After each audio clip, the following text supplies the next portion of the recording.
So I'm really excited to be here. I really thank Charlie for giving me the opportunity to come talk to you about basically visualizing genomes. And it will get easier as we get. And hopefully you understand this as we finish the presentation. So I am part of the research science team that is working on one of the problems, that these three scientific problems that you've seen and listed by Charlie for the NSF EPSCoR project. So I'm an aquatic pathologist. Or, like I say, when I go to parties, I'm a fish doctor. Because that's the only way, to retain people for a little bit longer. So, but I'm also a geneticist, so I combine two kind of very esoteric things to talk about in parties. And I'm very interested, when I got to Rhode Island in 1997, there has been already a warming in the waters. I mean, this picture may not show it, but this is Argans. He's from the Rhode Island Department of Environmental Management. He's collecting oysters in Narragansett Bay in the middle of January. So usually, this bay would be frozen. Some time ago, it would have been frozen. So there's been, in the last decades, like they say 1.5 degrees centigrade warming of the oceans in Narragansett Bay. But actually what has really happened is we've had much more warm winters than we used to have.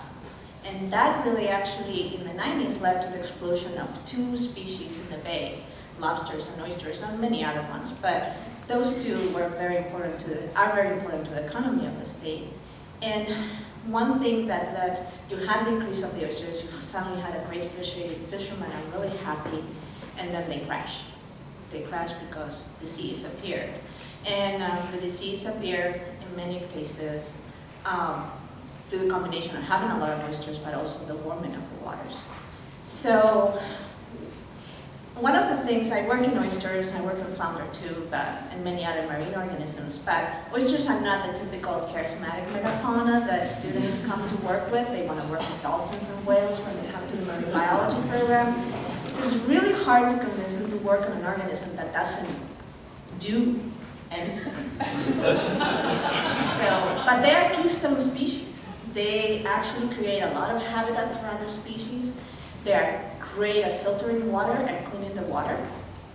Basically taking all that excess algae that we have because there's a lot of nitrogen from our lawns, fertilizers, our sewage. So they are great at cleaning those waters. And so they are also an incredible, important part of the economy of the state of Rhode Island.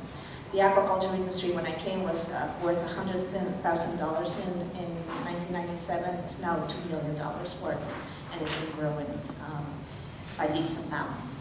But diseases are a great concern for people that work on oysters, both the farmers and the fishermen and the people that just like oysters. There are some people that just like oysters. So this is one example of how a disease could really impact the oyster world.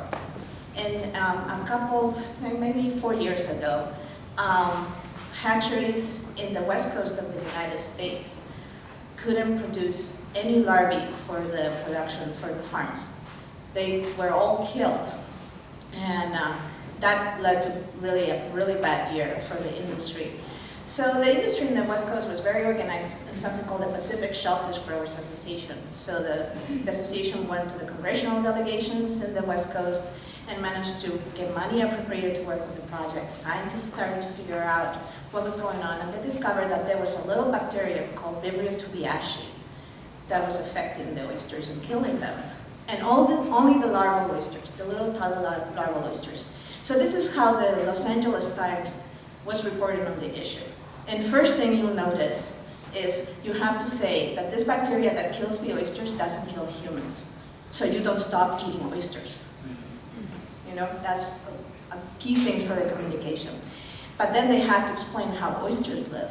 So oysters basically spawn sperms and eggs into the water, and the little larvae actually stay in the water swimming for 10 days, 20 days, depends on the temperature, until they find the right substrate to settle, and then they'll live there forever. So this bacteria kills those little larvae. They join the little cilia that the larvae use to swim in the water and to feed, So this bacterium has been around for a long time. It's not a new thing, but why this year, why, some years ago, was it becoming a problem? So one of the things that people in the hatchery noticed is that the water quality that was coming into the hatchery that they were using to grow this larvae was very different. It has less oxygen, it was more acidic too. And the oceanographers had noticed that there was a dead zone, what they call the dead zone, an area with no oxygen in the water offshore the coast of Oregon that had been becoming a little better. And what was happening is weather conditions were allowing that water to come from offshore and kind of flow into the coastal waters and was being taken up by the hatcheries. So the hatcheries decided to spend millions of dollars in a water quality treatment, and that actually helped them in the following years to produce the larvae. Vibrio is still around, the pathogen is still around, but the water quality problem was kind of solved their question. So in the East Coast, we have a different species of oysters, and now we have an East Coast Shellfish Growers Association. And they're really worried about actually many diseases, because our species of oysters in the East Coast is much more susceptible to diseases, it appears, than the West Coast species. So there's a few diseases that have been moving up the East Coast and coming into the Northeast areas in the last decades. One of them is called dermal diseases at parallel. Dermal disease and MSX diseases, those are protozoan parasites. And then we have another bacterial disease called juvenile oyster disease. That is just ours, just from the Northeast. It hasn't been seen anywhere else in the East Coast. And that's one of the diseases that we're really worried about. And one of the reasons is that the bacteria that causes the disease basically colonizes the inner part of the shell of the oyster, and the oyster feels that it's a threat and starts producing shell. And it starts producing shell to kind of ward it off with things to kill it. And you can see there's a ring, those little oysters, those are juvenile oysters. They have a ring around where the tissue would have been. And so we think that that metabolic demand of starting to produce all that shell to fight the pathogen around is what is killing eventually the oysters. So Betsy talked about ocean acidification yesterday. So imagine, ocean acidification makes it harder to produce that shell too. So if you combine ocean acidification with the pathogen, you can have a really catastrophic impacts on the oysters. So that's one of the research questions that we're looking about, like the interaction of the pathogens with the change in environmental conditions that climate change is bringing about. So one of the things that I'm really interested in the research is trying to figure out, oysters are very diverse, actually much more diverse than we are. If you look at their genetics, everyone seems to be a little different. And so there's a lot of, that diversity helps actually fight adapt to environmental conditions. So I'm trying to figure out what makes an oyster more resilient than another one. And I'm looking at the genetic mechanisms. And that you can use that information to manage the diseases and also manage climate change. So what we did is, I had a bunch of grad students, and we knew we had two families of oysters that were being bred at Rutgers University, that one of them was really susceptible to the disease that I told you about, that bacterial disease that killed the juvenile oysters. And the other one was fairly resistant to it. And so we took the oysters, we exposed them to the bacterium, and then we followed them for 90 days, which requires patience. For the grad students, they want to see things happen right away, but sometimes they don't. And you can see the susceptible oysters, by the end of the experiment, almost all of them had died, succumbed to the disease, while the resistant oysters, only 20%. And that probably is other factors that were killing them, not necessarily the disease. So now, how do we figure out what makes those oysters resistant? And what we did is we took oysters at different time points after exposing them to the pathogen from the different groups. So we have 12 groups of oysters. We have the susceptible, that were dying in the presence of bacteria, the resistance that were not dying, and then we had some resistant oysters that were not exposed to the bacteria. And we took them early at the time of infection and then much later. And what we did is we took advantage of advances in genomics that you've heard about the Human Genome Project, you've heard about how they're mapping genes that are in diseases and for resistant or susceptibility in humans, the same tools. So now we can spend $1,000 and sequence every single gene, every single thing that is produced by an oyster in response to infection. Every single one. So we did that for all these groups, for the different time points. So when the oysters are exposed to the pathogen, the idea is that the resistant ones will be producing something very early in the infection that will allow them to survive and fight the pathogen and get rid of it, while the susceptibles wouldn't be able to do that. So now, this is what happens. This is one page of the data analysis for all those genes that I told you about and all those 12 groups of oysters that we analyzed. This is one page of 40,000 pages. This file is 30 gigabytes in size, okay? So when I got into this project, I had no clue, and good thing I didn't know what was, what was the challenge, because the experimental data visualization studio that ran last fall. And I would go to RISD once a week, sit with the students and learn about data visualization. And these are some, little figures that some of the projects that the students in the studio were working on. And one of the things, and also my grad student, Ian McDowell, which was kind of responsible for, was coming to the studio too, what he could. So one of the goals of the studio really were matched perfectly my interest in data visualization and trying to figure out how to deal with the amazing amount of data that we have. So, and you can see that I needed a new way to visualize what I was working on, a completely different way, and I didn't have the tools to work on that. And I also needed, so there were two goals in my mind. One was to visualize the data so I could understand it and mine it. And the other one is, how do I communicate this to the farmers or to the people that are interested in oysters? Which is a really complex question when you're talking about gene expression, oyster pathogens. So one of the first things that I had to do is get the students interested in the oysters in the project. So the students in the studio actually could choose any project to work on, and in a way I was selling what I was doing to them, to have somebody interested in taking up the challenge of working with that huge amount, set of data that we had. So brought the oysters, only 2 people ate them. I don't know why, I think they are delicious. Maybe the fact that I brought them and we were eating them raw was a problem, but there were 2 students that really bought into the project and in their words, they wanted to save the oyster. So they emotionally got involved in the project, and we started working on that. And here, one of them is David Sacker, who you have here on the right-hand side. Again, so they looked at this data, and I had to explain every single one of the terms that were here. You can't see it. So it took a lot of work. It took several hours to sit in with the students to explain, these are people that didn't have a background in biology. So I had to start with the most basic concepts. And actually, I had to explain this project to myself in very easy terms before I could translate it to the students. So that took a little bit of work. So there are 2 things that we needed to do.